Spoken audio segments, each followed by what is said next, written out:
పశ్చిమ బెంగాల్లో హిందువుల మీద జరుగుతున్న దాడులను మారణకాండను నిరసిస్తూ విశ్వ హిందూ పరిషత్ బజరంగ్ దళ్ దేశవ్యాప్తంగా నిరసన కార్యక్రమాలు చేపట్టారు. ఇందులో భాగంగా కరీంనగర్ కలెక్టరేట్ వద్ద విశ్వ హిందూ పరిషత్ బజరంగ్ దళ్ ఆధ్వర్యంలో నిరసన చేపట్టారు. ఈ సందర్భంగా నాయకులు మాట్లాడుతూ పశ్చిమ బెంగాల్లో హిందువులపై జరుగుతున్న దాడులను ఖండించారు.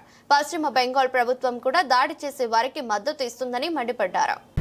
పశ్చిమ బెంగాల్లో హిందువులపైన జరుగుతున్నటువంటి దాడులను ఖండిస్తూ ఈరోజు కరీంనగర్ విశ్వ హిందూ పరిషత్ బజరంగ్ దళ్ ఆధ్వర్యంలో కలెక్టరేట్ ఎదురుగా నిరసన కార్యక్రమం చేపడుతూ కలెక్టర్ ద్వారా రాష్ట్రపతికి ఈ యొక్క దాడులను అరికట్టాలని రాష్ట్రపతి పాలన విధించాలని కలెక్టర్కు మెమోరాండం పంపించడం జరుగుతుంది. రాజకీయాల లబ్ధి కోసం ముస్లింలను ఉసిగొలుపుతూ వక్ఫ్ బోర్డు పేరుతోని హిందువులను టార్గెట్ చేసుకొని ఈ యొక్క దాడులు చేస్తున్నారు. ఈ దాడులను ఖండిస్తున్నాం విశ్వ హిందూ పరిషత్ బజరంగ్ దళ్. అదేవిధంగా బంగ్లాదేశ్ నుంచి అక్రమ చొరబాట్లను నిలిపివేస్తూ హిందువులకు రక్షణ కల్పించి ఆ యొక్క రాష్ట్రంలో వెంటనే రాష్ట్రపతి పాలనను అమలు చేయాలని విశ్వ హిందూ పరిషత్ బజరంగ్ దళ్ డిమాండ్ చేస్తుంది. జై శ్రీరామ్. కన్నం శంకర్, బజరంగ్ దళ్ జిల్లా కన్వీనర్. విద్యాసాగర్ జిల్లా కార్యదర్శి.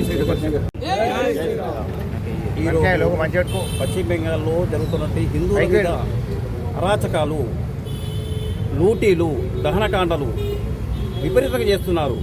వాళ్ళు చేయడం ఉద్దేశం అంటే వక్ఫ్ బోర్డుకు వ్యతిరేకంగా చేస్తున్నప్పటికీ శాంతియుతంగా వాళ్ళు చేసుకొని ఇబ్బంది లేదు. ఈ పేరు చెప్పి ఓన్లీ హిందువులై మాత్రమే మానభంగాలు చేయడము, పిల్లల్ని పంపేయడము, గృహదానాలు చేయడము, షాపులు గాలబెట్టడము, వీళ్ళని మాత్రమే బయటికి పంపిస్తున్నారు.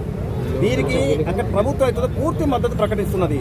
దానికి నిరసనగా దేశవ్యాప్తంగా విశ్వ హిందూ పరిషత్ బజరంగ్ దళ్ మనము ఈరోజు రాష్ట్రపతి పాలన అక్కడ విధించాలని దేశం మొత్తంలో నిరసన ప్రదర్శన కార్యక్రమం చేస్తున్నాము. రాష్ట్రపతి గారికి మనం ఇక్కడ నుంచి మెమోరాండం పంపుతున్నాము. అక్కడ రాష్ట్రపతి పాలన విధించాలి. జై శ్రీరామ్. జై శ్రీరామ్.